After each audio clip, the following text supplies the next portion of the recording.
ಶುಭ ಸಂಜೆ ವಿದ್ಯಾರ್ಥಿಗಳೇ, ನನ್ನ ಹೆಸರು ಮಹೇಶ್ ಕೋಟ್. ತನಾಲಿ ಪಾಠಶಾಲಾ ಯೂಟ್ಯೂಬ್ ಚಾನೆಲ್ಗೆ ತಮಗೆಲ್ಲರಿಗೂ ಸ್ವಾಗತ. ಈಗಾಗಲೇ ನಿಮಗೆ ತಿಳಿದಿರೋ ಹಾಗೆ ವೃತ್ತಕ್ಕೆ ಸಂಬಂಧಿಸಿದ ವಿಸ್ತೀರ್ಣಗಳು ಅನ್ನೋ ಪಾಠವನ್ನು ನಾವು ಶುರು ಮಾಡಿದ್ದೀವಿ. ಅದರಲ್ಲಿ ಮೊದಲ 2 ವಿಡಿಯೋಗಳನ್ನ ಈಗಾಗಲೇ ನಾನು ಚಾನೆಲ್ ಅಲ್ಲಿ ಅಪ್ಲೋಡ್ ಮಾಡಿದ್ದೀನಿ. ನೀವು ನೋಡಿಲ್ಲ ಅಂದ್ರೆ ಆ ವಿಡಿಯೋಗಳ ಲಿಂಕ್ ಅನ್ನ ಡಿಸ್ಕ್ರಿಪ್ಷನ್ ಅಲ್ಲಿ ಕೊಟ್ಟಿರ್ತೀನಿ. ಸೊ ಕ್ಲಿಕ್ ಮಾಡಿ ಮೊದಲು ಆ ವಿಡಿಯೋಗಳನ್ನ ನೋಡಿ ಆಮೇಲೆ ಈ ವಿಡಿಯೋಕ್ಕೆ ಬನ್ನಿ.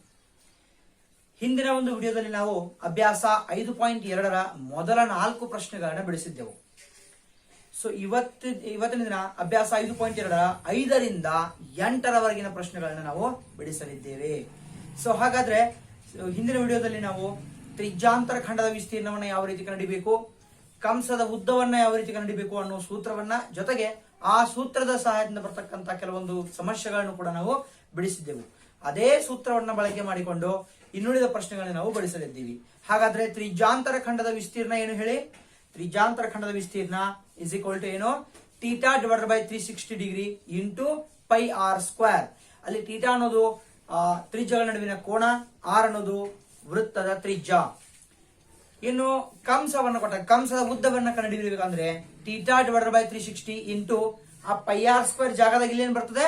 2 ಪೈ ಆರ್ ಬರ್ತದೆ. ಇದನ್ನ ಈಗಾಗಲೇ ನಾವು ಹಿಂದಿನ ವಿಡಿಯೋದಲ್ಲಿ ತಿಳಿದುಕೊಂಡಿದ್ದೀವಿ. ಹಾಗಾದ್ರೆ ಮೊದಲ 4 ಪ್ರಶ್ನೆಗಳನ್ನ ನೀವು ನೋಡಿಲ್ಲ ಅಂದ್ರೆ ಸೊ ಆ ವಿಡಿಯೋದ ಲಿಂಕ್ ಅನ್ನು ಡಿಸ್ಕ್ರಿಪ್ಷನ್ ಕೊಟ್ಟಿದ್ದೀನಿ. ಮೊದಲು ಆ ವಿಡಿಯೋಗಳನ್ನ ನೋಡಿ ಆಮೇಲೆ ಈ ವಿಡಿಯೋಕ್ಕೆ ಬನ್ನಿ. ಈಗ ನೋಡಿ, ಅಭ್ಯಾಸ 5.2ರ 5ನೆಯ ಮುಖ್ಯ ಪ್ರಶ್ನೆ ನಾವು ಬಿಡಿಸಲಿದ್ದೀವಿ. ಹಾಗಾದ್ರೆ 5ನೇ ಮುಖ್ಯ ಪ್ರಶ್ನೆ ಸ್ಕ್ರೀನ್ ಮೇಲೆ ಬರ್ತಾ ಇದೆ ನೋಡಿ. ಇಲ್ಲಿ ನಿಮಗೆ 21 ಸೆಂಟಿಮೀಟರ್ ತ್ರಿಜ್ಯವಿರುವ ಒಂದು ವೃತ್ತದಲ್ಲಿ ಒಂದು ಕಂಸವು ವೃತ್ತ ಕೇಂದ್ರದಲ್ಲಿ 60 ಡಿಗ್ರಿ ಕೋನವನ್ನುಂಟು ಮಾಡುತ್ತದೆ. 21 ಸೆಂಟಿಮೀಟರ್ ತ್ರಿಜ್ಯವಿರುವ ಒಂದು ವೃತ್ತದಲ್ಲಿ ಒಂದು ಕಂಸವು ವೃತ್ತ ಕೇಂದ್ರದಲ್ಲಿ 60 ಡಿಗ್ರಿ ಕೋನವನ್ನುಂಟು ಮಾಡುತ್ತದೆ. ಕಂಸದ ಉದ್ದ, ಮೊದಲನೇ ಪ್ರಶ್ನೆ. ಕಂಸದಿಂದ ಉಂಟಾದ ತ್ರಿಜ್ಯಾಂತರ ಖಂಡ, 3ನೇ ಪ್ರಶ್ನೆ. ಅನುರೂಪ ಜಾಗದಿಂದ ಉಂಟಾದ ವೃತ್ತ ಖಂಡದ ವಿಸ್ತೀರ್ಣವನ್ನ ಕಂಡುಹಿಡಿಯಿರಿ. ಸೊ ಇಲ್ಲಿ ನಿಮಗೆ 3 ಉಪ ಪ್ರಶ್ನೆಗಳಿದಾವೆ.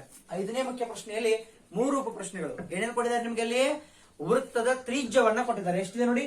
21 ಸೆಂಟಿಮೀಟರ್ ತ್ರಿಜ್ಯ ಇದೆ. ಜೊತೆಗೆ ಥೀಟಾ ಅಂದ್ರೆ ಏನದು? 2 ತ್ರಿಜ್ಯಗಳ ನಡುವಿನ ಕೋನ ಕೊಟ್ಟಿದ್ದಾರೆ 60 ಡಿಗ್ರಿ. ಹಾಗಾದ್ರೆ ಕಂಸದ ಉದ್ದವನ್ನ ಕಂಡುಹಿಡಿಯಿರಿ, ತ್ರಿಜ್ಯಾಂತರ ಖಂಡದ ವಿಸ್ತೀರ್ಣವನ್ನ ಕಂಡುಹಿಡಿಯಿರಿ, ಜೊತೆಗೆ ವೃತ್ತ ಖಂಡದ ವಿಸ್ತೀರ್ಣವನ್ನ ನೀವು ಕಂಡುಹಿಡಿಯಿರಿ ಅಂತ ಹೇಳಿದ್ದಾರೆ. ಸೊ ಮೊದಲೇನ್ ಮಾಡೋಣ, ನಾವು ಡಯಾಗ್ರಾಮ್ ಅನ್ನ ತಕೊಳ್ಳೋಣ. ನೋಡಿ ಯಾವ ರೀತಿ ಬರ್ತದೆ ಅನ್ನೋದು ಗೊತ್ತಾಗ್ತದೆ ನಿಮಗೆ. ಸೊ ಈ ರೀತಿಯಾಗಿ ಒಂದು ವೃತ್ತ ಇದೆ.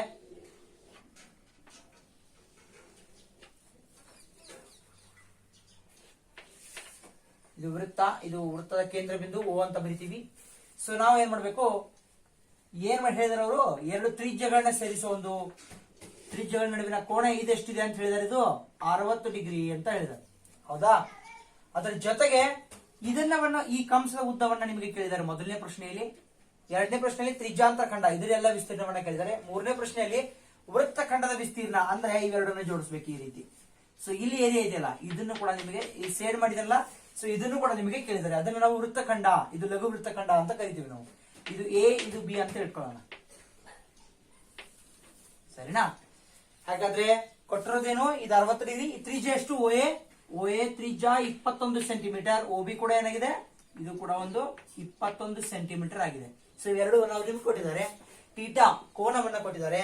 ಹಾಗಾದ್ರೆ ಮೊದಲನೇದೇನು? ಈ ಕಂಸ ಎ ದಿಂದ ಬಿ ಕಂಸ ಇದೆಯಲ್ಲ, ಈ ಕಂಸದ ಉದ್ದವನ್ನ ನಾವು ಮೊದಲನೇದು ಕಂಡುಹಿಡಬೇಕು. ಸೊ ನೋಡ್ರಿ, ಇಲ್ಲಿ ಮೊದಲನೇ ಉಪ ಪ್ರಶ್ನೆ ಇದೆ, ಕಂಸದ ಉದ್ದ.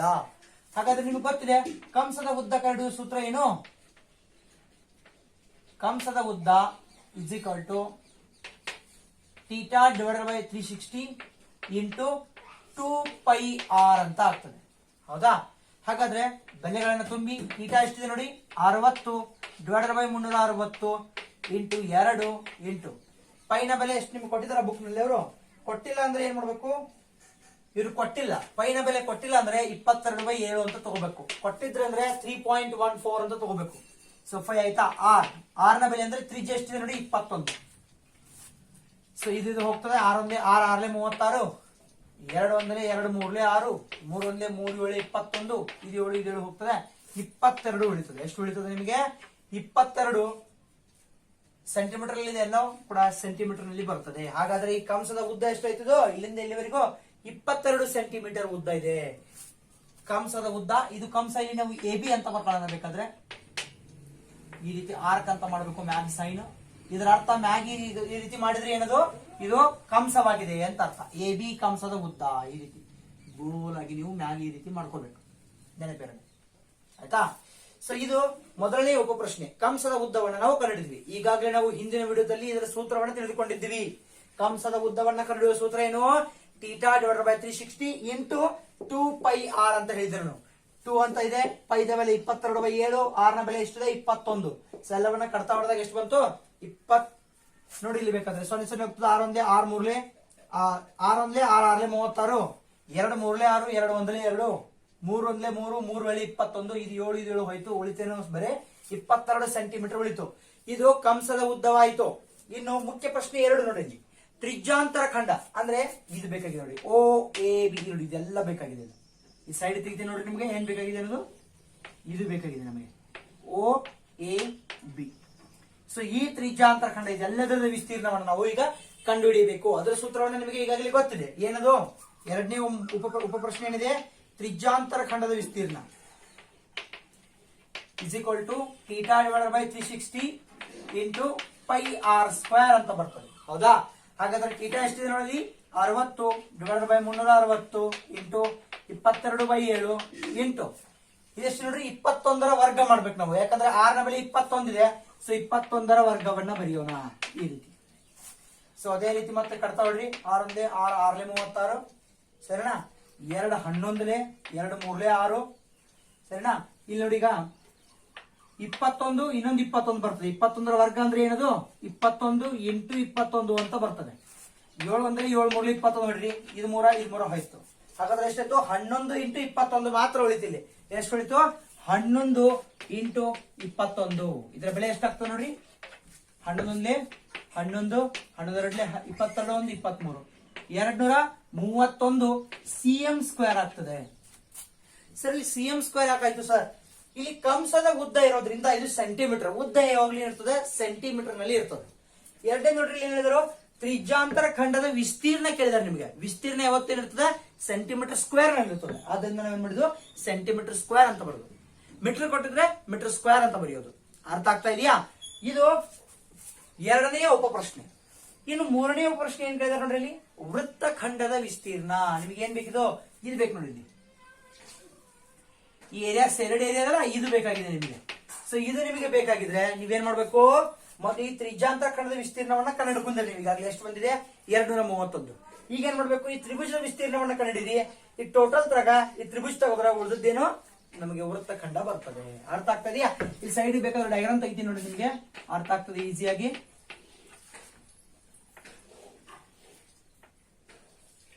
ಈ ರೀತಿ ಇದೆ, ಹೌದಾ? ಇದು ಒಂದು ತ್ರಿಭುಜ. ಈ ಟೋಟಲ್ ತ್ರಾಗ ಈ ತ್ರಿಭುಜ ತೆಗೆದ್ರೆ ಇದು ಉಳಿದದ್ದೇನಿದೆ ಶೇಡೆಡ್ ಏರಿಯಾ ಬೇಕಾಗ್ತದೆ ಬರ್ತದೆ. ಅದಕ್ಕೆ ನಾವು ಏನಂತೀವಿ, ವೃತ್ತಖಂಡ. ಇದನ್ನೇ ಲಘು ವೃತ್ತಖಂಡ ಅಂತ ಕರಿತೀವಿ. ಅದ್ರದ್ದು ಬೇಕಾಗಿದೆ. ಅರ್ಥ ಆಗ್ತಾ ಇದೆಯಾ?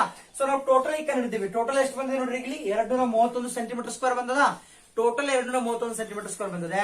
ಇನ್ನು ತ್ರಿಭುಜದ ಕಂಡು ಹಿಡಿದ್ಬಿಟ್ಟು ಯಾವ ಟೋಟಲ್ದಾಗ ತ್ರಿಭುಜ ತೆಗೆದ್ರೆ ಈ ಟೋಟಲ್ದಾಗ ತ್ರಿಭುಜವನ್ನ ಮೈನಸ್ ಮಾಡ್ರೆ ಉಳಿತೇನೋ ಈ ಶೇರ್ಡ್ ಏರಿಯಾ ಉಳಿತದೆ. ಅರ್ಥ ಆಗ್ತಾ ಇದೆಯಾ? ಹಾಗಾದ್ರೆ ತ್ರಿಭುಜದ ವಿಸ್ತೀರ್ಣವನ್ನ ಕಂಡುಹಿಡಿಬೇಕು ನಾವು. ತ್ರಿಭುಜ AOB ಯ ವಿಸ್ತೀರ್ಣವನ್ನ ಕಂಡುಹಿಡಿಬೇಕು, ಸರಿನಾ? ಹಾಗಾದ್ರೆ ತ್ರಿಭುಜ AOB ನೋಡ್ರಿ, ಇಲ್ಲಿ ಇದು ಈಕ್ವಲ್ ಇದೆ, ಇದು ಈಕ್ವಲ್ ಇದೆ, ಇದು ಈಕ್ವಲ್ ಇದೆ. ಕಾರಣ ಏನಂದ್ರೆ ಇಲ್ಲಿ 60 ಡಿಗ್ರಿ 60 ಡಿಗ್ರಿ 60 ಡಿಗ್ರಿ ನಿಮಗೆ ಈಗಾಗಲೇ ಗೊತ್ತಿದೆ. ತ್ರಿಭುಜದ ಒಳಕೋನಗಳ ಮೊತ್ತ 180 ಇರ್ತದೆ, ಸಾರಿ ವೈಟ್ ಇರ್ತದೆ, 180 ಇರ್ತದೆ. ಆದ್ದರಿಂದ ಇಲ್ಲಿ 60 60 60 180. ತ್ರಿಭುಜದ ಎಲ್ಲಾ ಒಳಕೋನಗಳು ಸಮವಾಗಿದ್ದಾಗ ಆ ತ್ರಿಭುಜ ಎಂತ ತ್ರಿಭುಜ ಆಗ್ತದೆ, ಸಮಬಾಹು ತ್ರಿಭುಜವಾಗಿರುತ್ತದೆ. ಏನಾಗಿರುತ್ತದೆ, ಸಮಬಾಹು ತ್ರಿಭುಜ. ತ್ರಿಭುಜ AOB ಏನಾಗಿದೆ, ಒಂದು ಸಮಬಾಹು ತ್ರಿಭುಜವಾಗಿದೆ. ಒಂದು ಸಮಬಾಹು ತ್ರಿಭುಜವಾಗಿದೆ. ಇದು ಸಮಬಾಹು ತ್ರಿಭುಜ ಆದ್ರೆ ನಿಮಗೆ ಗೊತ್ತಿದೆ ಸ್ನೇಹಿತರೆ, ಸಮಬಾಹು ತ್ರಿಭುಜದ ವಿಸ್ತೀರ್ಣವನ್ನ ಕಂಡುಹಿಡಿಯುವ ಸೂತ್ರ ಏನು, ಸ್ವಲ್ಪ ಚೇಂಜ್ ಆಗ್ತದೆ ನೋಡ್ರಿ. ಸಮಬಾಹು ತ್ರಿಭುಜ AOB ಯ ವಿಸ್ತೀರ್ಣ ಏನಾಗ್ತದೆ ಅಂದ್ರೆ, ಸಮಬಾಹು ತ್ರಿಭುಜ ವಿಸ್ತೀರ್ಣ ಮಾತ್ರ ಈ ಸೂತ್ರ ಹಾಕ್ಬೇಕು. ಏನದು ಅಂದ್ರೆ √3/4 ಇಂಟು ಇದು ಯಾವ್ದಾದ್ರು ಒಂದು OA ಅಥವಾ OB. ನಾವೇನ್ ತಗೊಂಡು OA ದ ವರ್ಗ ಅಂತ ತಗೊಂಡ್ರೆ, OA ದ ವರ್ಗ ತಗೋರಿ ಅಥವಾ OB ದ ವರ್ಗ ತಗೋರಿ. ಯಾಕಂದ್ರೆ ಎಲ್ಲ ಸೇಮ್ ಇರ್ತಾವ. ಇಲ್ಲಿ 21 ಸೆಂಟಿಮೀಟರ್. ಅರ್ಥ ಆಗ್ತಾ ಇದೆಯಾ? ಹಾಗಾದ್ರೆ ಇಲ್ಲಿ ಯಾಕೆ ನಾವು half into A into O B ಅದು ಬರಲಿಲ್ಲ? ಯಾಕಂದ್ರೆ ಇದು ಸಮಬಾಹು ತ್ರಿಭುಜವಾಗಿದೆ, ಎಲ್ಲಾ ಬಾಹುಗಳು ಸಮ ಇದಾವೆ. ಆದ್ದರಿಂದ ಇದರ ವಿಸ್ತೀರ್ಣ ಕಂಡುಹಿಡಿಯುವ ಸೂತ್ರ ಏನು? √3/4 ಇಂಟು ಒ ಎ ಸ್ಕ್ವೇರ್ ಆಗ್ತದೆ. ಹೌದಾ? ಸೊ ಇನ್ ಎಲ್ಲ ಬೆಲೆಯನ್ನ ತುಂಬೋಣ. ನೋಡಿ ಈಗ ಎಷ್ಟಾಗ್ತದೆ? √3/4 ಒ ಎ ಎಷ್ಟು ನೋಡ್ರಿ? 21 ವರ್ಗ. 21 ವರ್ಗ. ಸೊ 21 ವರ್ಗ ಎಷ್ಟು ಬರ್ತಂದ್ರೆ 441 √3/4. ಅರ್ಥ ಆಗ್ತಾ ಇದೆಯಾ? ಹಾಗಾದ್ರೆ 21 ವರ್ಗ ಎಷ್ಟು? 441 ಆಗ್ತದೆ. 441 √3/4. ಇದು ಕೂಡ ವಿಸ್ತೀರ್ಣ ಇರೋದ್ರಿಂದ ಇದರ ಮಾನ ಕೂಡ ಏನಾಗಿರ್ತದೆ? ಸೆಂಟಿಮೀಟರ್ ಸ್ಕ್ವೇರ್ ಆಗಿರುತ್ತದೆ. ಇದು ತ್ರಿಭುಜದ ವಿಸ್ತೀರ್ಣ ಸಿಕ್ತು. ಜೊತೆಗೆ ಈಗಾಗಲೇ ತ್ರಿಜ್ಯಾಂತರ ಖಂಡದ ವಿಸ್ತೀರ್ಣ ಎಷ್ಟು ಬಂದಿದೆ? 231. ಸೊ 231ರಾಗ ಇದನ್ನ ಕಳೆದ್ರ ಏನ್ ಬರ್ತದಲ್ಲ ಆನ್ಸರ್, ಟೋಟಲ್ದಾಗ ತ್ರಿಭುಜವನ್ನ ತೆಗೆದ್ರ ಇದೇನು ಉಳಿತದಲ್ಲ ಅದೇನಾಗ್ತದೆ? ನಮ್ದು ವೃತ್ತಖಂಡದ ವಿಸ್ತೀರ್ಣವಾಗ್ತದೆ. ಆದ್ದರಿಂದ ವೃತ್ತಖಂಡದ ವಿಸ್ತೀರ್ಣ ಏನಾಗ್ತದೆ ಹೇಳಿ? ವೃತ್ತಖಂಡದ ವಿಸ್ತೀರ್ಣ ಇಸ್ ಈಕ್ವಲ್ ಟು ಈ ಟೋಟಲ್ ತ್ರಿಜ್ಯಾಂತರ ಖಂಡದ ವಿಸ್ತೀರ್ಣ ಮೈನಸ್ ತ್ರಿಜ್ಯಾಂತರ ಖಂಡದ ವಿಸ್ತೀರ್ಣ ಮೈನಸ್ ತ್ರಿಭುಜ ಎಒಬಿ ಯ ವಿಸ್ತೀರ್ಣ. ಹೌದಾ? ಆದ್ದರಿಂದ ತ್ರಿಜ್ಯಾಂತರ ಖಂಡದ ವಿಸ್ತೀರ್ಣ ಎಷ್ಟಿದೆ ನೋಡ್ರಿ? 231 ಮೈನಸ್ 441 √3/4. ಇಷ್ಟು ನಿಮ್ದು ಆನ್ಸರ್. ಇದು ನೀವು ಮೈನಸ್ ಮಾಡೋ ಅವಶ್ಯಕತೆ ಇಲ್ಲ, ಇಷ್ಟು ಇಟ್ರು ಸಾಕು. ಯಾಕಂದ್ರೆ ನಿಮಗೆ ಎಕ್ಸಾಮ್ ನಲ್ಲಿ ಕ್ಯಾಲ್ಕುಲೇಟರ್ ಅಲೌಡ್ ಇರುವುದಿಲ್ಲ. ಸೊ ಇಷ್ಟು ಬರೆದ್ರೂ ಸಾಕಾಗ್ತದೆ. ಅರ್ಥ ಆಗ್ತದೆಯಾ? ಸೊ ಹಾಗಾದ್ರೆ ಇಲ್ಲಿ 441 ಎಳೆದು ಬಂತು ಸರ್. 21 ವರ್ಗ 21 ಇಂಟು 21 ಎಷ್ಟಾಗ್ತದೆ? 441. ಇದು √3 ಹೆಂಗಿದ್ದಂಗೆ ಇಟ್ಟಿದ್ರೆ 4 ಹೆಂಗಿದ್ದಂಗೆ ಇದೆ. ಅರ್ಥ ಆಗ್ತಾ ಇದೆಯಾ? ಇದು ಮುಖ್ಯ ಪ್ರಶ್ನೆ 5ರಲ್ಲಿ ಬರ್ತಕ್ಕಂತ 3 ಉಪ ಪ್ರಶ್ನೆಗಳು. ಇನ್ನು ಮುಖ್ಯ ಪ್ರಶ್ನೆ 6 ನೋಡೋಣ. ಮುಖ್ಯ ಪ್ರಶ್ನೆ 6 ಈಗಾಗಲೇ ಸ್ಕ್ರೀನ್ ಮೇಲೆ ಬರ್ತದೆ ನೋಡಿ. ಇಲ್ಲಿ 15 ಸೆಂಟಿಮೀಟರ್ ತ್ರಿಜ್ಯವಿರುವ ಒಂದು ವೃತ್ತದ ಒಂದು ಜಾವು ವೃತ್ತ ಕೇಂದ್ರದಲ್ಲಿ 60 ಡಿಗ್ರಿ ಕೋನವನ್ನುಂಟು ಮಾಡುತ್ತದೆ. ಜಾದಿಂದ ಉಂಟಾದ ಲಘು ವೃತ್ತಖಂಡ ಮತ್ತು ಅಧಿಕ ವೃತ್ತಖಂಡ ವಿಸ್ತೀರ್ಣಗಳನ್ನ ಕಂಡುಹಿಡಿಯಿರಿ. ಹಾಗಾದ್ರೆ ನಿಮ್ಗೆ ಏನ್ ಮಾಡಿದಾರೆ ನೋಡ್ರಿ? ಒಂದು ಜಾದಿಂದ ಉಂಟಾಗಿರ್ತಕ್ಕಂತ ಲಘು ವೃತ್ತಖಂಡ ಮತ್ತು ಅಧಿಕ ವೃತ್ತಖಂಡಗಳ ವಿಸ್ತೀರ್ಣವನ್ನ ಕಂಡುಹಿಡಿಯಿರಿ. ಇಲ್ಲಿ ಕೂಡ 2 ಪ್ರಶ್ನೆಗಳಿದಾವೆ. ಸೊ ಮೊದಲು ನಾವೇನ್ ಮಾಡೋಣ? ಒಂದು ಡಯಾಗ್ರಾಮ್ ಅನ್ನ ತಕೊಳ್ಳೋಣ, ಈಸಿಯಾಗಿ ಅರ್ಥ ಆಗ್ತದೆ. ಸೊ ಯಾವಾಗ್ಲೂ ಏನ್ ಮಾಡ್ರಿ? ಕ್ವಶನ್ ಅನ್ನ ಓದಿದ ತಕ್ಷಣ ಮೊದಲು ರಫ್ ಡಯಾಗ್ರಾಮ್ ಅನ್ನ ತಕೋಬೇಕು. ಸೊ ನೋಡಿ ಯಾವ ರೀತಿ ಬರ್ತದೆ ಅನ್ನೋದು.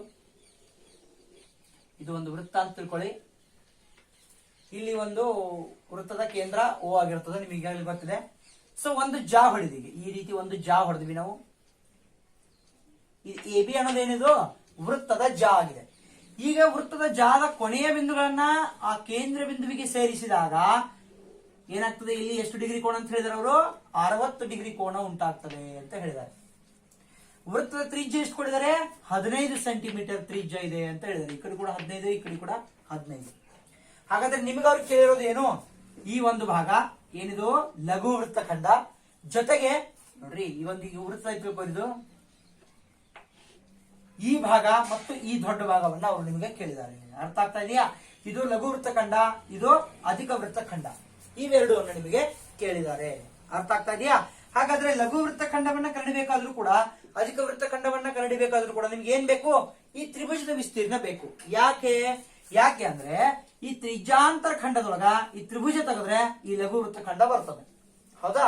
ಅದೇ ರೀತಿ ವೃತ್ತದ ವಿಸ್ತೀರ್ಣದೊಳಗೆ ಈ ಲಘು ವೃತ್ತ ತೆಗೆದ್ರೆ ಇದೇನು? ಈ ವೃತ್ತದ ವಿಸ್ತೀರ್ಣದೊಳಗ ಈ ಸಣ್ಣ ತೆಗೆದ್ರೆ ಉಳಿದಿದ್ದೇನ ಈ ದೊಡ್ಡದು. ಅದಕ್ಕೆ ಅಂತೀವಿ ನಾವು ಅಧಿಕ ವೃತ್ತಖಂಡ ಅಂತ ಕರಿತೀವಿ. ಸೊ ಎರಡೂ ನೀವು ಕಂಡುಹಿಡಿಬೇಕಾದ್ರೂ ನಿಮ್ಗೆ ಏನ್ ಬೇಕು? ಈ ತ್ರಿಭುಜದ ವಿಸ್ತೀರ್ಣ ನಿಮಗೆ ಬೇಕು. ಏನ್ ಬೇಕು? ತ್ರಿಭುಜದ ವಿಸ್ತೀರ್ಣ ಬೇಕು. ಹಾಗಾದ್ರೆ ತ್ರಿಭುಜ ಯಾವ್ದಿದೆ ನೋಡೋದೇ? ತ್ರಿಭುಜ ಒ ಎ ಬಿ. ಇಲ್ಲಿ 60 ಡಿಗ್ರಿ ಇದೆ, ಇಲ್ಲಿ ಎಷ್ಟಿರ್ತದ? ಇಲ್ಲೂ 60, ಇಲ್ಲಿ ಎಷ್ಟಿರ್ತದ? ಇಲ್ಲೂ 60. ಹಾಗಾದ್ರೆ ತ್ರಿಭುಜದ ಒಳ ಕೋನಗಳ ಮೊತ್ತ 180 ಇದೆ. ಪ್ರತಿಯೊಂದು ಕೋನವು ಸಮವಾಗಿವೆ. ಆದ್ದರಿಂದ ಈ ತ್ರಿಭುಜ ಒ ಎ ಬಿ ಅಂತ ತ್ರಿಭುಜ ಆಗಿದೆ. ಇದು ಸಮಬಾಹು ತ್ರಿಭುಜವಾಗಿದೆ. ಅದರ ವಿಸ್ತೀರ್ಣವನ್ನ ಕಂಡುಹಿಡಿಯುವ ಸೂತ್ರ ಈಗಾಗಲೇ ಹಿಂದಿನ ಉದಾಹರಣೆ ಹೇಳಿದೆ ನಾನು. ಎಷ್ಟು ಬರ್ತದೆ? √3/4 ಇಂಟು ಒ ಎ ಸ್ಕ್ವೇರ್ ಅಂತ ಬರ್ತದೆ. ಹೌದಾ? ಹಾಗಾದ್ರೆ ನೋಡ್ರಿ, ತ್ರಿಭುಜ ಎಒಬಿ ಯಲ್ಲಿ ಏನಾಗಿದೆ? ಕೋನ ಎ ಇಸ್ ಈಕ್ವಲ್ ಟು ಕೋನ ಬಿ ಇಸ್ ಈಕ್ವಲ್ ಟು ಕೋನ O is equal to 60 degree ಇದಾವೆ. ಎಲ್ಲಾ ಕೋನಗಳು ಸಮ ಇರೋದ್ರಿಂದ ತ್ರಿಭುಜ ಎಒಬಿಯು ಏನಾಗಿದೆ? ಒಂದು ಸಮಬಾಹು ತ್ರಿಭುಜವಾಗಿದೆ. ಎಂತ ತ್ರಿಭುಜ? ಸಮಬಾಹು ತ್ರಿಭುಜವಾಗಿದೆ.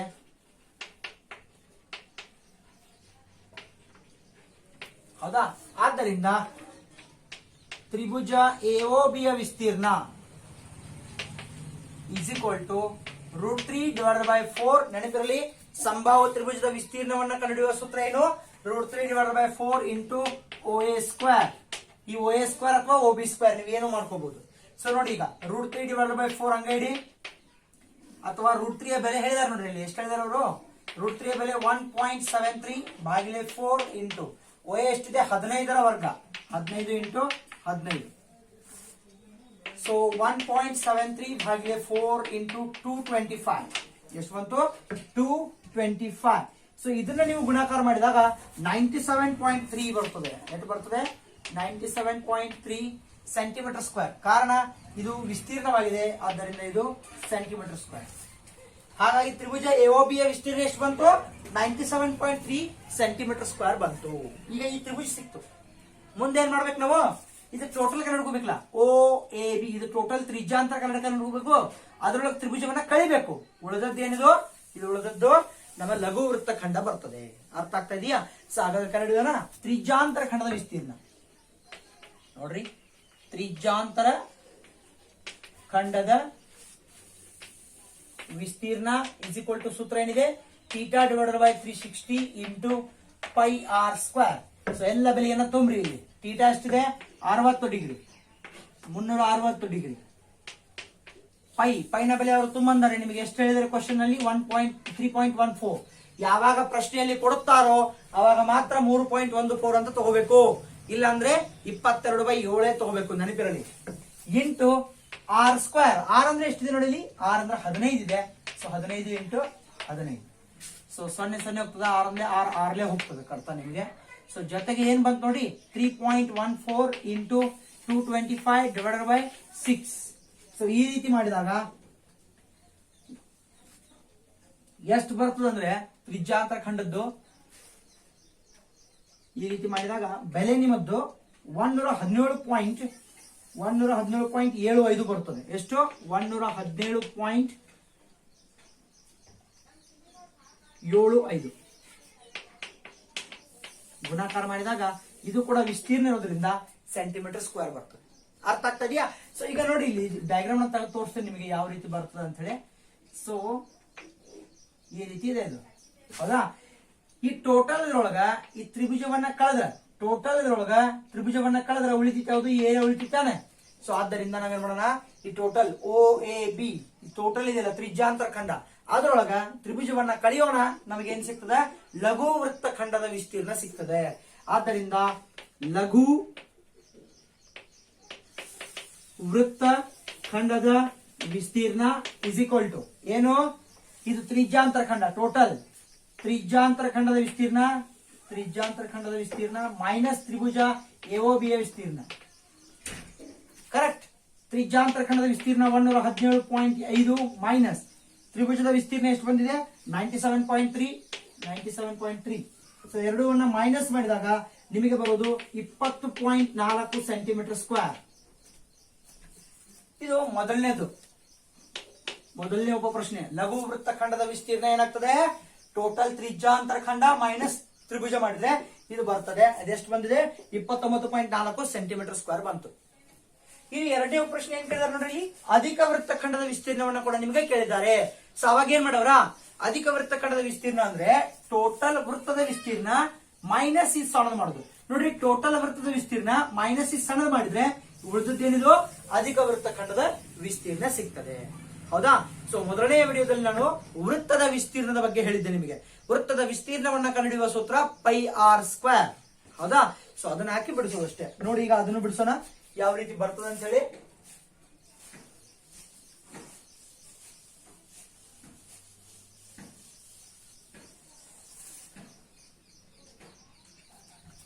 ಅಧಿಕ ವೃತ್ತಖಂಡದ ವಿಸ್ತೀರ್ಣ ಈಸ್ ಈಕ್ವಲ್ ಟು ಅಧಿಕ ವೃತ್ತಖಂಡದ ವಿಸ್ತೀರ್ಣ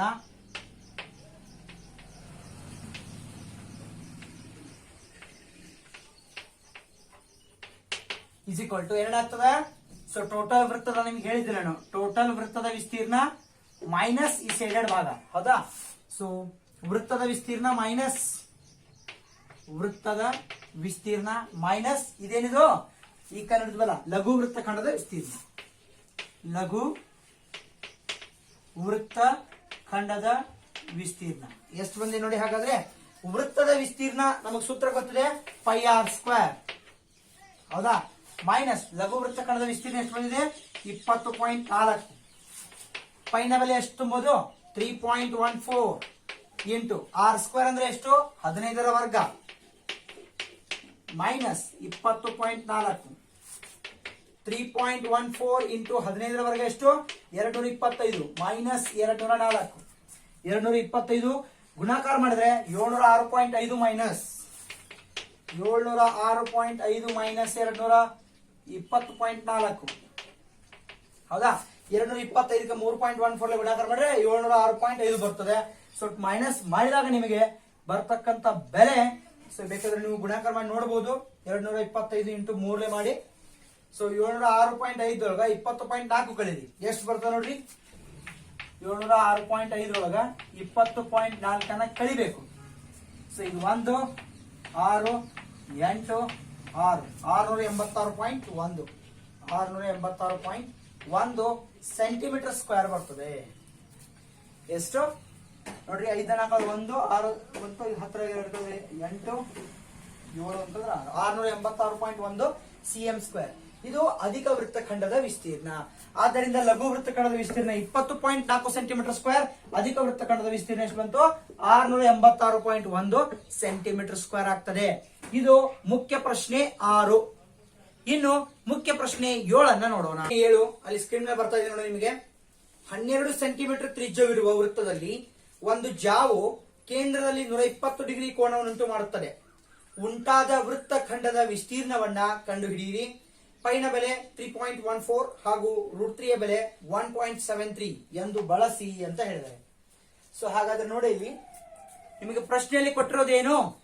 ಪ್ರಶ್ನೆಯಲ್ಲಿ ಕೊಟ್ಟಿರೋದು ಜಾದ ಒಂದು ಜಾ ಇದೆ. ಆ ಜಾ ಏನ್ ಮಾಡಿದೆ ನೋಡ್ರಿ r 12 ಸೆಂಟಿಮೀಟರ್. ಪ್ರಶ್ನೆ ಮತ್ತೊಮ್ಮೆ ನೋಡ್ತೀವಿ ನೋಡ್ರಿ. ಒಂದು ಜಾವು ಕೇಂದ್ರದಲ್ಲಿ 120 ಡಿಗ್ರಿ ಕೋನವನ್ನುಂಟು ಮಾಡುತ್ತದೆ. ತ್ರಿಜ್ಯ ಎಷ್ಟಿದೆ 12 ಸೆಂಟಿಮೀಟರ್. ಹಾಗಾದ್ರೆ ವೃತ್ತಖಂಡದ ವಿಸ್ತೀರ್ಣವನ್ನ ಕಂಡುಹಿಡಿಯಿರಿ. ಜೊತೆಗೆ ನಿಮಗೆ ಕೊಟ್ಟಿದ್ದಾರೆ ಪೈನ ಬೆಲೆಯನ್ನ 3.14 ಎಂದು ಬಳಸಿ, ಜೊತೆಗೆ √3ಯ ಬೆಲೆಯನ್ನ 1.73 ಎಂದು ಬಳಸಿ ಅಂತ ಹೇಳಿದ್ದಾರೆ. ಸೊ ಮೊದಲು ನಾವೇನ್ ಮಾಡೋಣ, ಡಯಾಗ್ರಾಮ್ ಅನ್ನ ತಕೊಳ್ಳೋಣ, ಈಸಿಯಾಗಿ ಬಿಡಿಸಬಹುದು. ನೋಡಿ ಈ ರೀತಿ ಒಂದು ವೃತ್ತ ಇದೆ. ವೃತ್ತಕ್ಕೆ ಒಂದು ಜಾವನ್ನ ಎಳೆಯೋಣ. ಸೊ ಇದು AB ಅಂತ ಹೆಸರು ಕೊಡೋಣ. ಸೆಂಟರ್ ವೃತ್ತ ಕೇಂದ್ರಕ್ಕೆ O ಅಂತ ಹೆಸರು ಕೊಡೋಣ. ಸೊ ಈಗ ಈ ಜಾ ಏನಿದೆಯಲ್ಲ ಇದರಿಂದ ಉಂಟಾದ ವೃತ್ತಖಂಡ ಅಂದ್ರೆ ಇದು ನಮಗೆ ಬೇಕಾಗಿದೆ. ಸೇಡ್ ಮಾಡಿದೆ ನೋಡಿ, ಇದು ನಮಗೆ ಬೇಕಾಗಿರೋ ಏರಿಯಾ. ಹೌದಾ? ಹಾಗಾದ್ರೆ ಅವ್ರು ಏನ್ ಕೇಳಿದಾರೆ, ಈ ಜಾವು ವೃತ್ತ ಕೇಂದ್ರದಲ್ಲಿ ಎಷ್ಟು ಡಿಗ್ರಿ ಕೋನ ಉಂಟು ಮಾಡುತ್ತದೆ? ಇದು ವೃತ್ತ ಕೇಂದ್ರದಲ್ಲಿ ಇದು ಎಷ್ಟಂದ್ರೆ 120 ಡಿಗ್ರಿ ಕೋನವನ್ನ ಉಂಟು ಮಾಡುತ್ತದೆ. ಎಷ್ಟು ಡಿಗ್ರಿ? 120 ಡಿಗ್ರಿ ಕೋನವನ್ನ ಉಂಟು ಮಾಡುತ್ತದೆ. ಜೊತೆಗೆ ತ್ರಿಜ್ಯ ಎಷ್ಟು ಕೊಟ್ಟಿದ್ದಾರೆ? ಇಲ್ಲಿ 12 ಸೆಂಟಿಮೀಟರ್, ಇಲ್ಲಿ ಕೂಡ 12 ಸೆಂಟಿಮೀಟರ್ ಇದೆ. ಹಾಗಾದ್ರೆ ಏನ್ ಕೇಳಿದಾರೆ ನಿಮಗೆ ಅವರು? ಈ ಸೇಡೆಡ್ ಏರಿಯಾದ ವಿಸ್ತೀರ್ಣ ಅಂದ್ರೆ ಲಘು ವೃತ್ತಖಂಡದ ವಿಸ್ತೀರ್ಣವನ್ನ ನಿಮಗೆ ಕೇಳಿದ್ದಾರೆ. ಸೊ ನಿಮಗೆ ಲಘು ವೃತ್ತಖಂಡದ ವಿಸ್ತೀರ್ಣ ಬೇಕಾದ್ರೆ ನಿಮ್ಗೆ ಏನ್ ಬೇಕು? ಇದು ಟೋಟಲ್ ಬೇಕು. ಇಲ್ಲಿ ಬರೀತೀನಿ ನೋಡ್ರಿ, OAB. ಇದಕ್ಕೆ ನಾವು ತ್ರಿಜ್ಯಾಂತರ ಖಂಡ ಅಂತ ಕರಿತೀವಿ. ಈ ತ್ರಿಜ್ಯಾಂತರ ಖಂಡದ ವಿಸ್ತೀರ್ಣ ಬೇಕು. ಅದರೊಳಗೆ ಇದು ಮ್ಯಾಗಿನ ತ್ರಿಭುಜದ ವಿಸ್ತೀರ್ಣ ತೆಗೆದ್ರೆ ಇದೇನು ಉಳಿತದೆ? ಇದು ಕೆಳಗಿನ ಉಳಿತದೆ. ಹಾಗಾದ್ರೆ ನಾವೇನೇನು ಕಂಡುಹಿಡಿಬೇಕು? ಮೊದಲು ತ್ರಿಜ್ಯಾಂತರ ಖಂಡದ ವಿಸ್ತೀರ್ಣವನ್ನು ಕಂಡುಹಿಡಿಬೇಕು, ಜೊತೆಗೆ ತ್ರಿಭುಜದ ವಿಸ್ತೀರ್ಣವನ್ನ ಕಂಡುಹಿಡಿಬೇಕು. ಸೊ ಮೊದಲು ತ್ರಿಭುಜದ ವಿಸ್ತೀರ್ಣವನ್ನ ಕಂಡುಹಿಡಿಯೋಣ. ಹಾಗಾದ್ರೆ ತ್ರಿಭುಜವನ್ನ ನೋಡಿ, ಇದು ಸಮಬಾಹು ತ್ರಿಭುಜ ಅಲ್ಲ, ನೆನಪಿರಲಿ. ಯಾಕಂದ್ರೆ ಇಲ್ಲಿ 120 ಡಿಗ್ರಿ ಇದೆ. ಇಲ್ಲಿ ಎಷ್ಟು ಉಳಿತದ? ಇಲ್ಲಿ ಒಂದು 30, ಇಲ್ಲಿ ಒಂದು 30. ಅಂದ್ರೆ ಇದು ಒಳಗಿನ ಕೋನಗಳೆಲ್ಲ ಏನಿಲ್ಲ, ಸಮ ಇಲ್ಲ. ಸಮ ಇಲ್ಲ ಅಂದ್ರೆ ಇಲ್ಲಿ ಇದು ಏನಲ್ಲ, ಇದು ಸಮಬಾಹು ತ್ರಿಭುಜ ಅಲ್ಲ. ಸೊ ಇಂಥ ತ್ರಿಭುಜದಕ್ಕೆ ಬಂದಾಗ ನಾವು ಯಾವ ರೀತಿ ವಿಸ್ತೀರ್ಣವನ್ನ ಕಂಡುಹಿಡಿಬೇಕು ಅನ್ನೋದನ್ನ ಹೇಳ್ತೀನಿ ನೋಡಿ. ಸೊ ಮೊದಲು ನಾವು ತ್ರಿಭುಜದ ವಿಸ್ತೀರ್ಣವನ್ನ ಕಂಡುಹಿಡಿಯೋಣ, ಆಮೇಲೆ ತ್ರಿಜ್ಯಾಂತರ ಖಂಡದ ವಿಸ್ತೀರ್ಣವನ್ನ ಕಂಡುಹಿಡಿಯೋಣ, ಆಮೇಲೆ ಅದರಾಗಾದ್ರೆ ಮೈನಸ್ ಮಾಡಿ ನೋಡೋಣ. ಸೊ ಈ ತ್ರಿಭುಜವನ್ನ ಸೈಡ್ ಆಗಿ ತೆಗಿತೆ ನೋಡ್ರಿ. ಮತ್ತೊಮ್ಮೆ ಇದು O, ಇದು A, ಇದು B. ಇದು ತ್ರಿಭುಜ ಇದೆ. ಇಲ್ಲಿ ಎಷ್ಟು ಡಿಗ್ರಿ ಕೋನ ಇದೆ? ಇಲ್ಲಿ 120 ಡಿಗ್ರಿ ಕೋನ ಇದೆ. ಎಷ್ಟು? 120 ಡಿಗ್ರಿ. ನಾ ಏನ್ ಮಾಡ್ತೀನಿ ಅಂದ್ರೆ ಇಲ್ಲಿಂದ ಓದಿಂದ ಈ AB ಗೆ ಒಂದು ಲಂಬವನ್ನ ಎಳಿತೀನಿ. ಸೊ ಇದಕ್ಕೆ ನಾನು ಡಿ ಅಂತ ಹೆಸರು ಕೊಡ್ತೀನಿ. ಸರಿನಾ? ಹಾಗಾದ್ರೆ ನಾವ್ ಏನ್ ಮಾಡಿದೀವಿ ನೋಡಿ, ಇಲ್ಲಿ OD ಲಂಬ AB ಎಳೆಯಿರಿ. ಸರ್ ಇದನ್ನ ಮಾಡ್ಬೇಕ್ರಿ ಸರ್, ಡೈರೆಕ್ಟ್ ಆಗಿ ಬರಲೇನು? ಇದು ಡೈರೆಕ್ಟ್ ತ್ರಿಭುಜದ ವಿಸ್ತೀರ್ಣ ಕಂಡುಹಿಡಿಯುವ ಸೂತ್ರವನ್ನ ನಾವು ಏನ್ ಮಾಡ್ಬೇಕಾಗ್ತದೆ, ಹಾಫ್ ಇಂಟು ಪಾದ ಇಂಟು ಎತ್ತರ ಹಾಕ್ಬೇಕಾಗ್ತದೆ. ಹಾಫ್ ಇಂಟು ಪಾದ ಅಂದ್ರೆ AB ಬೆಲೆ ನಮಗೆ ಇಲ್ಲ, ಕೊಟ್ಟಿಲ್ಲ ಅವರು. ಎತ್ತರ ಅಂದ್ರೆ OD ಬೆಲೆ ಕೂಡ ನಮಗೆ ಇಲ್ಲ. ಹಾಗಾದ್ರೆ ನಾವೇನ್ ಮಾಡ್ಬೇಕು, ಮೊದಲು ಈ AB ಬೆಲೆ ಕಂಡುಹಿಡ್ಕೋಬೇಕು, ಆಮೇಲೆ OD ಬೆಲೆ ಕಂಡುಹಿಡ್ಕೋಬೇಕು, ಆಮೇಲೆ ಅದನ್ನ ತುಂಬಬೇಕು. ಹೌದಾ? ಗೊತ್ತಾಗ್ತಾ ಇದೆಯಾ? ತ್ರಿಭುಜದ ವಿಸ್ತೀರ್ಣ ಕಂಡುಹಿಡಿಯುವ ಸೂತ್ರ ಏನು? ಹಾಫ್ ಇಂಟು ಪಾದ ಇಂಟು ಎತ್ತರ. ಸಮಬಾಹು ತ್ರಿಭುಜ ಇದ್ರೆ √3/4 ಇಂಟು ಏನಾಗ್ತದೆ, OA ಸ್ಕ್ವೇರ್ ಆಗ್ತದೆ. ಯಾವುದೇ ಒಂದು ಬಾಹುದು ಅಲ್ಲ ಸಮಬಾಹು ತ್ರಿಭುಜ ಇದ್ದಾಗ. ಇದು ಸಮಬಾಹು ತ್ರಿಭುಜ ಅಲ್ಲ. ಆದ್ದರಿಂದ ನಾವೇನ್ ಮಾಡ್ಬೇಕು, ಹಾಫ್ ಇಂಟು ಪಾದ ಇಂಟು ಎತ್ತರ ಮಾಡ್ಬೇಕು. ಪಾದ ಅಂದ್ರೆ AB ಯ ಬೆಲೆ ನಮಗೆ ಗೊತ್ತಿಲ್ಲ. OD ಅಂದ್ರೆ ಎತ್ತರ, OD ಯ ಬೆಲೆ ಕೂಡ ನಮ್ಗೆ ಗೊತ್ತಿಲ್ಲ. ಮೊದಲು ಅದನ್ನ ಕಂಡು ಹಿಡ್ಕೋಬೇಕಾಗ್ತದೆ. ಏನ್ ಮಾಡ್ಬೇಕು, ಮೊದಲು ಅದನ್ನ ಕಂಡು ಹಿಡಿಯಬೇಕು. ಸರ್ ಯಾವ ರೀತಿ ಕಂಡು ಹಿಡಿದು ಸರ್? ಇದು ಟೋಟಲ್ ಎಷ್ಟಿದೆ, 120 ಡಿಗ್ರಿ ಇದೆ. ಹೌದಾ? ಇದ್ರ ಅರ್ಧ ಎಷ್ಟಾಗ್ತದೆ ಇದು ನೋಡ್ರಿ, ಇದು ಟೋಟಲ್ 120 ಇದೆ, ಅರ್ಧ ಎಷ್ಟಾಗ್ತದೆ, ಇದು 60 ಆಗ್ತದೆ ನೋಡ್ರಿ. ಇದು 60 ಡಿಗ್ರಿ, ಇದು 60 ಡಿಗ್ರಿ ಆಗ್ತದೆ. ಹೌದಾ? ಇದು 60, ಇದು 60. ನೆಕ್ಸ್ಟ್ ಇದು ಎಷ್ಟಿದೆ ಇಲ್ಲಿ, ಇದು 90 ಡಿಗ್ರಿ ಇದೆ. 90 ಪ್ಲಸ್ 60 150. ಹಾಗಾದ್ರೆ ಇಲ್ಲಿ ಎಷ್ಟು ಬೀಳ್ತದೋ, ಇದು 30 ಡಿಗ್ರಿ ಆಗ್ತದಾ? ಅರ್ಥ ಆಗ್ತಾ ಇದೆಯಾ? ಸೊ ನೋಡಿ, ಇಲ್ಲಿ ಕೋನ AOD is equal to 60 degree. AOD ಈ ಕೋನ ಇದು 60 ಬಂತು, ಟೋಟಲ್ 120 ಇದೆ, ಅದರ ಅರ್ಧ ಅಂದ್ರೆ 60. ಕೋನ D is equal to 90 degree. ಕೋನ D ಎಷ್ಟಿದೆ, ODA ಅಥವಾ ODB ಯಾವ್ದು ಇರಲಿ 90 ಡಿಗ್ರಿ ಇದೆ.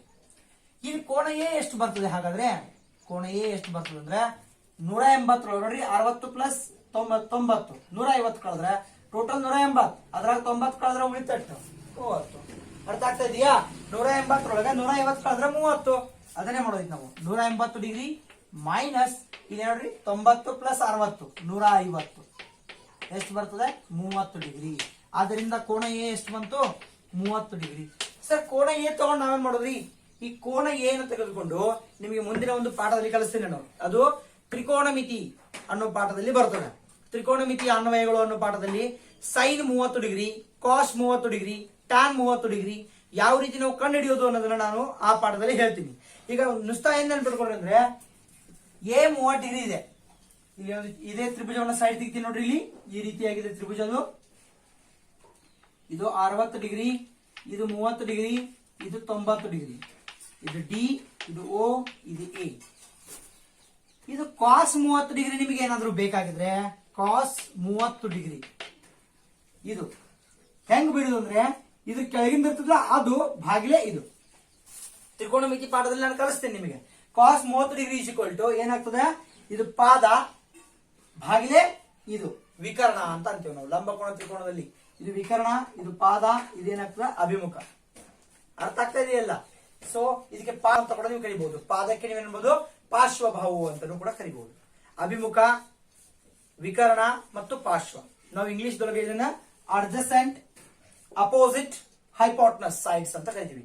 ವಿಕರ್ಣಕ್ಕೆ ಹೈಪೋಟನಸ್ ಸೈಡ್ ಕೆಳಗಿಂದ ಇರ್ತದೆ, ಇದಕ್ಕೆ ಏನಂತೀವಿ ನಾವು ಅಡ್ಜಸೆಂಟ್ ಸೈಡ್. ಮತ್ತೆ ಇದು ಇದಕ್ಕೆ ಅಪೋಸಿಟ್ ಆಗಿರೋದು ಏನಂತ, ಇದಕ್ಕೆ ಏನಂತೀವಿ ಅಪೋಸಿಟ್ ಸೈಡ್. ಕನ್ನಡದೊಳಗೆ ಇದು ಅಭಿಮುಖ, ಇದು ವಿಕರ್ಣ, ಇದು ಪಾರ್ಶ್ವ. ಯಾವಾಗ ಈ ಕೋನವನ್ನ ತೆಗೆದುಕೊಂಡಾಗ. ಅರ್ಥ ಆಗ್ತಾ ಇದೆಯಾ? ಹಾಗಾದ್ರೆ ಕಾಸ್ 30 ಯಾವತ್ತು ಏನಾಗಿರ್ತದೆ, ಪಾರ್ಶ್ವ ಭಾಗಿಲೆ ವಿಕರ್ಣ ಆಗಿರ್ತದೆ. ಇಲ್ಲಿ ಬರೀತೀವಿ ನೋಡ್ರಿ, cos theta is equal to ಪಾರ್ಶ್ವ ಭಾಗಿಲೆ ವಿಕರ್ಣ. ಪಾರ್ಶ್ವ ಅಂದ್ರೆ ಕೆಳಗಿಂದು, ವಿಕರ್ಣ ಅಂದ್ರೆ ಇದು. ಅರ್ಥ ಆಗ್ತಾ ಇದೆಯಾ? ಸೊ ಪಾರ್ಶ್ವ ಎಷ್ಟಿದೆ, AD ಭಾಗಿಲೆ OA. ಹೌದಾ? ಕಾಸ್ 30 ಯ ಬೆಲೆ √3/2 ಬರ್ತದೆ. ಕಾಸ್ 30 ಯ ಬೆಲೆ ಎಷ್ಟಿರ್ತದೆ ಯಾವತ್ತು, ಕಾಸ್ 30 ಡಿಗ್ರಿ ಇಸ್ ಈಕ್ವಲ್ ಟು √3/2. ಇದು ಹೆಂಗ್ ಬರ್ತದೆ ಏನು ಅನ್ನೋದನ್ನ ನಾನು ತ್ರಿಕೋನಮಿತಿಯ ಅನ್ವಯಗಳು ಪಾಠದಲ್ಲಿ ನಾನು ಹೇಳ್ತೀನಿ. ಇಲ್ಲಿ ನೀವೇನು ಇಟ್ಕೊಂಡು ನೆನಪು, ಕಾಸ್ 30 ಯ ಬೆಲೆ √3/2, ಸೈನ್ 30 ಯ ಬೆಲೆ 1/2. ಎರಡು ನೆನ್ಪಿಟ್ಕೊಂಡ್ಬಿಡ್ರಿ ಸಾಕು. ಸೈನ್ 30 ಯ ಬೆಲೆ ಎಷ್ಟು, 1/2. ಇವೆರಡನ್ನು ನೀವು ನೆನ್ಪಿಟ್ಕೊಂಡ್ರೆ ಇದನ್ನ ನಾವು ಬಿಡಿಸಬಹುದು ಈಸಿಯಾಗಿ. ನೋಡಿ ಹಾಗಾದ್ರೆ ಕಾಸ್ 30 ಯ ಬೆಲೆ ಎಷ್ಟು, √3/2. AD ಯ ಬೆಲೆ ಎಷ್ಟು, AD ಇಲ್ಲಿಂದ ಇಷ್ಟು ನಮಗೆ ಗೊತ್ತಿಲ್ಲ, ಅದನ್ನ AD ಹಂಗೆ ಹೇಳ್ರಿ.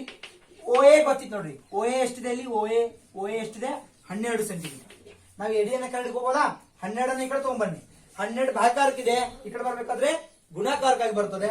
ಸೊ ಆದ್ದರಿಂದ √3/2 into 12 is equal to AD. 2 ಒಂದೇ 2 ಆರ್ಲೆ 6√3 ಆಯ್ತು. AD is equal to 6√3. ಇದು AD ಬೆಲೆ ಎಷ್ಟು ಬಂತು? 6√3. ನಮ್ಗೆ AB ಬೇಕಾಗಿದೆ.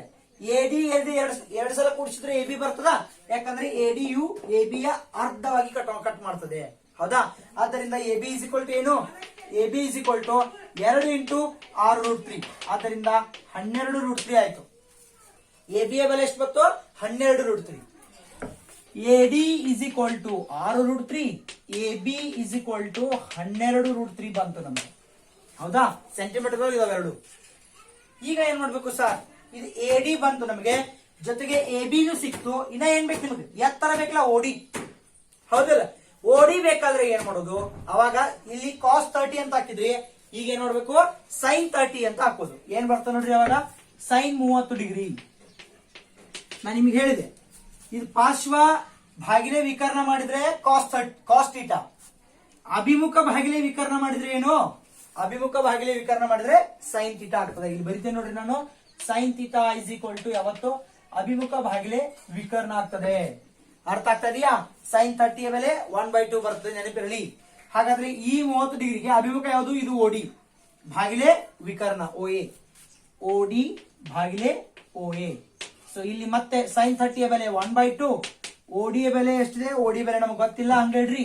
OA ಬೆಲೆ ಎಷ್ಟು ಕೊಟ್ಟಿದ್ದಾರೆ ಇಲ್ಲಿ? 12. 12 ಈ ಕಡೆ ತಗೊಂಡ್ಬನ್ನಿ, 12 ಭಾಕಾರಕ್ಕೆ ಈ ಕಡೆ ಬರ್ಬೇಕಾದ್ರೆ ಗುಣಾಕಾರಕ್ಕೆ ಆಗ್ತದೆ. Is equal to OD. 2 ಒಂದೇ 2 ಆರ್ಲೆ. OD ಯ ಬೆಲೆ ಎಷ್ಟು ಬಂತು? 6 ಸೆಂಟಿಮೀಟರ್. ಹಾಗಾದ್ರೆ AB ಎಷ್ಟು ಸಿಕ್ತು ನಿಮಗ? AB ಬರೋದು ನಮಗೆ 12√3 ಬಂತು. OD ಇದು ಲಂಬ ಎಷ್ಟು ಬಂತಿದು? 6 ಸೆಂಟಿಮೀಟರ್. ಈಗ ತ್ರಿಭುಜವನ್ನ ಕಂಡುಹಿಡಿಯಬಹುದು, ಯಾಕಂದ್ರೆ ತ್ರಿಭುಜದ ಪಾದ ಮತ್ತು ಎತ್ತರ ಎರಡೂವನ್ನ ಕಂಡುಹಿಡಿತೀವಿ ನಾವು. ಆದ್ದರಿಂದ ಈಸಿಯಾಗಿ ತ್ರಿಭುಜದ ವಿಸ್ತೀರ್ಣವನ್ನ ಕಂಡುಹಿಡಿಯಬಹುದು. ಆದ್ದರಿಂದ ತ್ರಿಭುಜ AOB ಯ ವಿಸ್ತೀರ್ಣ is equal to half into ಪಾದ ಇಂಟು ಎತ್ತರ, ಹೌದಾ? ಪಾದ ಎಷ್ಟಿದೆ ನೋಡ್ರಿ? ಹಾಫ್ ಇಂಟು ಪಾದ AB ಇಂಟು ಎತ್ತರ ಇಟ್ಟಿದೆ, ಎತ್ತರ OD. ಸೊ ಎಲ್ಲಾ ಬೆಲೆಗಳನ್ನ ತುಂಬಿ, ಸೊ AB ಎಷ್ಟಿದೆ ನೋಡ್ರಿ ಇಲ್ಲಿ ಬಂದಿದೆ ನಿಮಗೆ 12√3. OD ಎಷ್ಟು ಬಂದಿದೆ? 6. 2 ಒಂದೇ 2 ಆರ್ಲೆ 6 ಆರ್ಲೆ 36√3 ಆಗ್ತದೆ. 36√3 ಯ ಬೆಲೆ ಎಷ್ಟು ಆಗ್ತದೆ ಅಂದ್ರೆ, √3 ಯ ಬೆಲೆ ಎಷ್ಟು ಕೊಟ್ಟಿದ್ದಾರೆ ಇಲ್ಲಿ ಪ್ರಶ್ನೆಯಲ್ಲಿ ಕೊಟ್ಟಿದ್ದಾರೆ? 1.73. 36 ಇಂಟು 1.73 ಇದು ಗುಣಾಕಾರ ಮಾಡಿದಾಗ ನಿಮಗೆ ಆನ್ಸರ್ ಬರ್ತಕ್ಕಂಥದ್ದು AOB ಯ ವಿಸ್ತೀರ್ಣ 7ನೇ ಪ್ರಶ್ನೆ. ತ್ರಿಭುಜ AOB ಯ ವಿಸ್ತೀರ್ಣ 62.28 ಸೆಂಟಿಮೀಟರ್ ಸ್ಕ್ವೇರ್ ಬರ್ತದೆ. 62.28 ಸೆಂಟಿಮೀಟರ್ ಸ್ಕ್ವೇರ್ ತ್ರಿಭುಜ AOB ಯ ವಿಸ್ತೀರ್ಣ ಸಿಕ್ತು. ಈಗ ನಿಮಗೆ ತ್ರಿಭುಜ AOB ಯ ವಿಸ್ತೀರ್ಣ ಸಿಕ್ತು. ಇನ್ನ ಮುಂದೆ ಏನ್ ಮಾಡ್ಬೇಕ? ತ್ರಿಭುಜ AOB ಯ ವಿಸ್ತೀರ್ಣದೊಳಗೆ ನಾವೇನ್ ಮಾಡ್ಬೇಕು? AOB ಯ ವಿಸ್ತೀರ್ಣ ಈ ಟೋಟಲ್ ತ್ರಿಜ್ಯಾಂತರ ಖಂಡದ ವಿಸ್ತೀರ್ಣ. ನಮ್ಗೆ ಇಂಥ ಹೇಳಿಲ್ಲ ನಿಮಗೆ, ಈ AOB ಟೋಟಲ್ ತೆಗಿಬೇಕು, ಅದ್ರಾಗ ತ್ರಿಭುಜದ ಮೈನಸ್ ಮಾಡಿದ್ರೆ ಈ ಸಿಗ್ತದೆ. ಅರ್ಥ ಆಗ್ತಾ ಇದೆಯಾ? ಹಾಗಾದ್ರೆ ತೆಗಿಯೋಣ. ತ್ರಿಭುಜ AOB ಯ ವಿಸ್ತೀರ್ಣ ಬಂತು 62.28. ನೆನಪಿರಲಿ, ಈಗ ನಾವು ತ್ರಿಜ್ಯಾಂತರ ಖಂಡದ ವಿಸ್ತೀರ್ಣವನ್ನ ಕಂಡುಹಿಡಿಬೇಕು, ಹೌದಾ? ನೋಡಿ ಅದ್ರ ಕಂಡುಹಿಡಿಯೋಣ.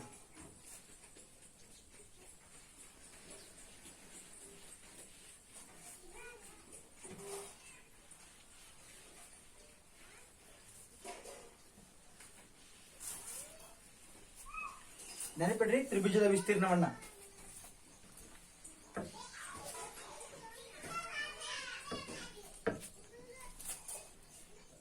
ತ್ರಿಜ್ಯಾಂತರ ಖಂಡದ ವಿಸ್ತೀರ್ಣ, ತ್ರಿಜ್ಯಾಂತರ ಖಂಡದ ವಿಸ್ತೀರ್ಣ ಇಸ್ ಈಕ್ವಲ್ ಟು ಏನ್ ಸೂತ್ರ? Theta divided by 360 into pi r square, ಹೌದಾ? ಥೀಟಾ ಎಷ್ಟಿದೆ? ಒಳಗಿನ ಕೋನ ಎಷ್ಟಿದೆ? 120 degree divided by 360 degree into ಪೈನ ಬೆಲೆ 3.14, ಆರ್ ನ ಬೆಲೆ 12 ಇಂಟು 12. ಯಾಕಂದ್ರೆ ಆರ್ ಸ್ಕ್ವೇರ್ ಇದೆ, 12 ಇಂಟು 12 ಮಾಡಬೇಕು. 0 0 ಹೋಗ್ತದ. 12 12 12 ಮೂರ್ಲಿ 36, 3 ಒಂದಲೆ 3 4 12. ಎಷ್ಟಾಯ್ತು ನಿಮಗೆ ಗಂಟೆ? 3.14 ಇಂಟು 4 12 48 ಆಗ್ತದೆ. 48 3.14 ಗುಣಾಕಾರ ಮಾಡಿದ್ರೆ ನೀವು ಎಷ್ಟು ಬರ್ತದೆ ಅಂದ್ರೆ 150.72 ಬರ್ತದೆ. 150.72 ಸೆಂಟಿಮೀಟರ್ ಸ್ಕ್ವೇರ್. ಇದೇನ್ ಸಿಕ್ತು ನಿಮ್ಗ? ತ್ರಿಜ್ಯಾಂತರ ಖಂಡದ ವಿಸ್ತೀರ್ಣ ಸಿಕ್ತು. ಅಂದ್ರೆ ಹೆಂಗೆ ನೋಡಿ, ಈ ರೀತಿ ನಿಮಗೆ ಇದೆಲ್ಲ ಸಿಕ್ತು. ಟೋಟಲ್ ಸಿಕ್ತು. ಅದರ ನೀವೇನ್ ಮಾಡ್ಬೇಕು, ಈ ತ್ರಿಭುಜವನ್ನ ಮೈನಸ್ ಮಾಡ್ಬೇಕು. ಟೋಟಲ್ ಆಗ ತ್ರಿಭುಜ ಮೈನಸ್ ಮಾಡ್ರಿ ಇದು ಸಿಗ್ತದ. ಆದ್ದರಿಂದ ಲಘು ವೃತ್ತಖಂಡದ ವಿಸ್ತೀರ್ಣ ಲಘು ವೃತ್ತ ಖಂಡದ ವಿಸ್ತೀರ್ಣ ಇಸ್ ಈಕ್ವಲ್ ಟು ಏನು, ಇದು ತ್ರಿಜ್ಯಾಂತರ ಖಂಡದ ವಿಸ್ತೀರ್ಣ, ತ್ರಿಜ್ಯಾಂತರ ಖಂಡದ ವಿಸ್ತೀರ್ಣ ಮೈನಸ್ ತ್ರಿಭುಜ OAB ಯ ವಿಸ್ತೀರ್ಣ, ತ್ರಿಭುಜ AOB ಯ ವಿಸ್ತೀರ್ಣ ಎಷ್ಟು ಬರ್ತದೆ ನೋಡಿ. ಹಾಗಾದ್ರೆ ತ್ರಿಜ್ಯಾಂತರ ಖಂಡದ ವಿಸ್ತೀರ್ಣ ಎಷ್ಟಿದೆ, ತ್ರಿಜ್ಯಾಂತರ ಖಂಡದ ವಿಸ್ತೀರ್ಣ ಬರೋದು 150.72 ಮೈನಸ್ ತ್ರಿಭುಜದ ಎಷ್ಟು ಬಂದಿದೆ 62.28. ಸೊ ಟೋಟಲ್ ಆಗಿ ನೀವು ಮೈನಸ್ ಮಾಡಿದಾಗ 88.44 ಸೆಂಟಿಮೀಟರ್ ಸ್ಕ್ವೇರ್ ಬರ್ತದೆ. ಆದ್ದರಿಂದ ಈ ಲಘು ವೃತ್ತಖಂಡ ನಮಗೆ ಶೇಡೆಡ್ ಏರಿಯಾ ಬೇಕಾಗಿತ್ತಲ್ಲ, ಇದರ ವಿಸ್ತೀರ್ಣ ಎಷ್ಟು ಬಂತು 88.44 ಸೆಂಟಿಮೀಟರ್ ಸ್ಕ್ವೇರ್ ಬರ್ತದೆ. ಇದು ಮುಖ್ಯ ಪ್ರಶ್ನೆ 7. ನಿಮಗೆ ಇದು ಪ್ರಶ್ನೆ ಅರ್ಥ ಆಗಿಲ್ಲ ಅಂದ್ರೆ ಮತ್ತೊಮ್ಮೆ ವಿಡಿಯೋವನ್ನ ನೋಡಿ, ನೀವು ಕರೆಕ್ಟ್ ಆಗಿ ಅರ್ಥ ಆಗ್ತದೆ.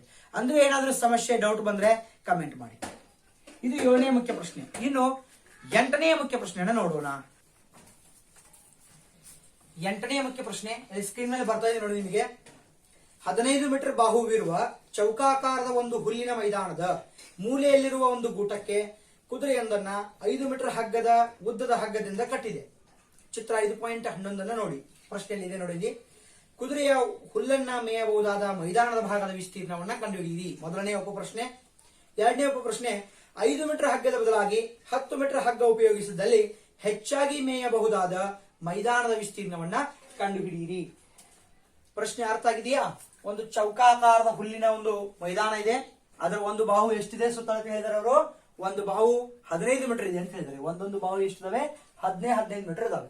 ಅದಿರ್ಲಿ, ಮುಂದೆ ನೋಡ್ರಿ, ಆ ಕುದುರೆಯನ್ನ ಎಷ್ಟು ಮೀಟರ್ ಹಗ್ಗದ ಸಹಾಯದಿಂದ ಕಟ್ಟಿದ್ದಾರೆ? ಮೊದಲಿಗೆ 5 ಮೀಟರ್ ಹಗ್ಗದ ಸಹಾಯದಿಂದ ಈ ಒಂದು ಮೂಲೆಯಲ್ಲಿ ಅದನ್ನ ಕಟ್ಟಿದ್ದಾರೆ ಅಂತ ಹೇಳಿದಾರೆ ಅವರು.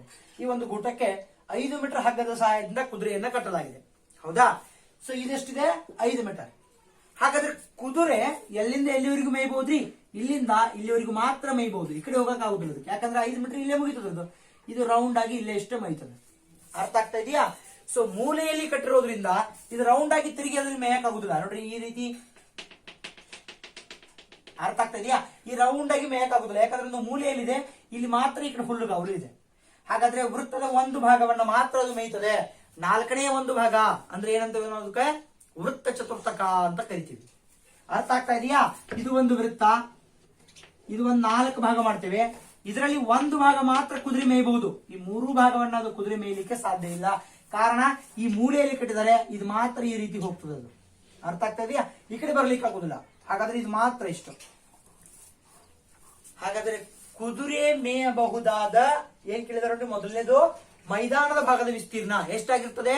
4ನೇ ಒಂದು ವೃತ್ತದ ಚತುರ್ಥಕ ಭಾಗವನ್ನ ಮಾತ್ರ ಅದು ಮೇಯ್ತದೆ. ಹೌದಾ? ಈಗ ನೋಡಿ, ವೃತ್ತದ ತ್ರಿಜ್ಯ ಎಷ್ಟಾಗ್ತದೆ ಹೇಳಿ ನಮ್ಗೆ. ವೃತ್ತದ ತ್ರಿಜ್ಯ ಏನಾಗಿರ್ತದೆ ಯಾವತ್ತು? ಇಲ್ಲಿ ಹಗ್ಗ ಎಷ್ಟಿದೆ ನೋಡ್ರಿ, ಅದೇ ವೃತ್ತದ ತ್ರಿಜ್ಯ ಎಷ್ಟಿದೆ. ಇದನ್ನ ಕೌಶಲ್ಯ ಬರೀತೀವಿ ನೋಡ್ರಿ, ಹಗ್ಗದ ಉದ್ದ ಅಂತೇಳಿ. ಹಗ್ಗದ ಉದ್ದ ಎಷ್ಟಿದೆ? ಅದು R ಇಸ್ ಈಕ್ವಲ್ ಟು ಮೊದಲನೇದು 5 ಮೀಟರ್ ಇದೆ. ಮೊದಲನೇ ಪ್ರಶ್ನೆ ನೋಡೋಣ. ಮೊದಲಿಗೆ ಉಪಪ್ರಶ್ನೆ. ಹಾಗಾದ್ರೆ ಕುದುರೆ ಎಷ್ಟು ಭಾಗವನ್ನ ಮೇಯ್ತದೆ? ವೃತ್ತ ಚತುರ್ಥಕವನ್ನ ಮೇಯ್ತದೆ. ಈಗಾಗಲೇ ತೋರಿಸಿದ್ದೀನಿ ನಾನು. ಚತುರ್ಥಕ ಅಂದ್ರೆ ಒಂದು ಭಾಗ. ಯಾಕೆ? ಮೂಲೆಯಲ್ಲಿ ಕಟ್ಟಿದರೆ ಇಷ್ಟಿಂದ ಇಷ್ಟು ಮಾತ್ರ ಮೇಯ್ತದೆ ಅದು. ಹಾಗಾಗಿ ಕುದುರೆ ಮೇಯುವ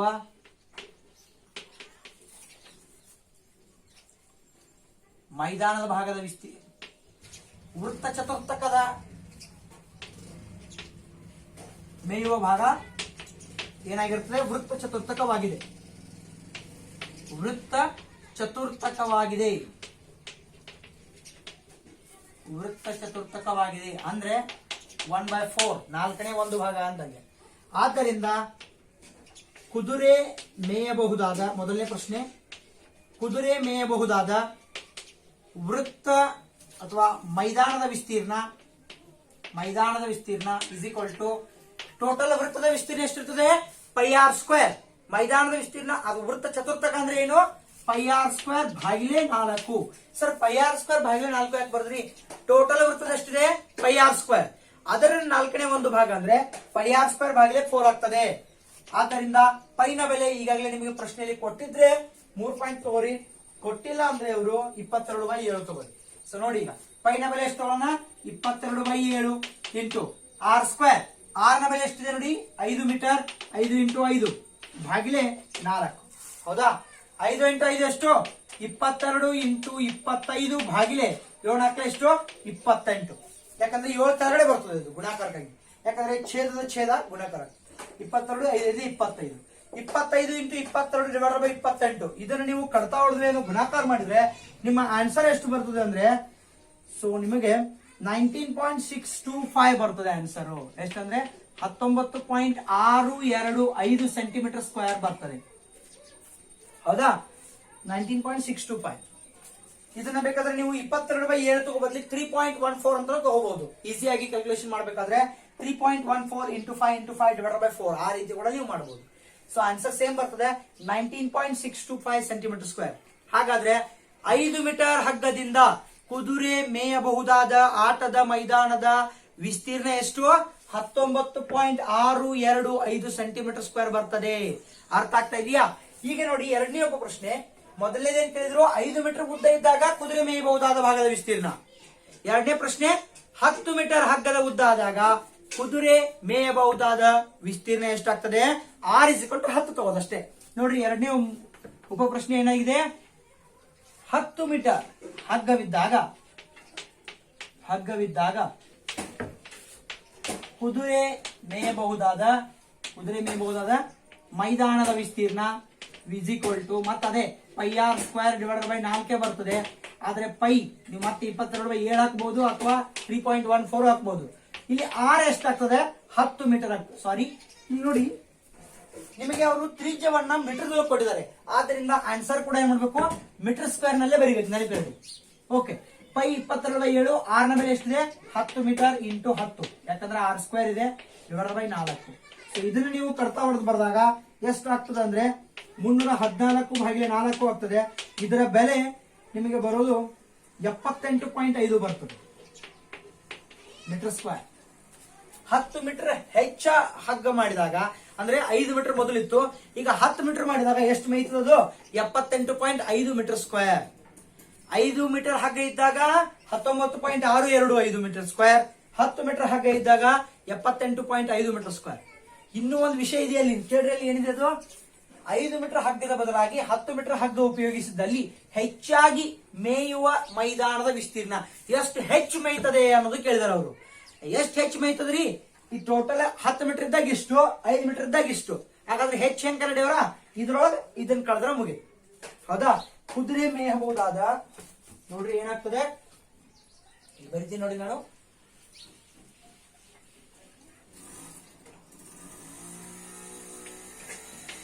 ಕುದುರೆ ಮೇಯಬಹುದಾದ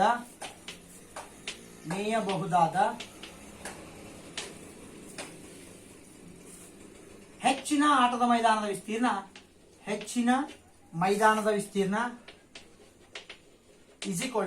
ಎಷ್ಟಿದೆ ಅದು 78.5 ಮೈನಸ್ 19.625.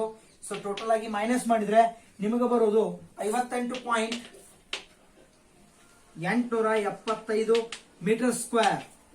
ಸೊ 5 ಮೀಟರ್ ಹಗ್ಗ ಇದ್ದದನ್ನ 10 ಮೀಟರ್ ಹಗ್ಗವಾಗಿ ಪರಿವರ್ತಿಸಿದಲ್ಲಿ ಕುದುರೆ ಎಷ್ಟು ಭಾಗ ಮೇಯ್ತದ್ರಿ?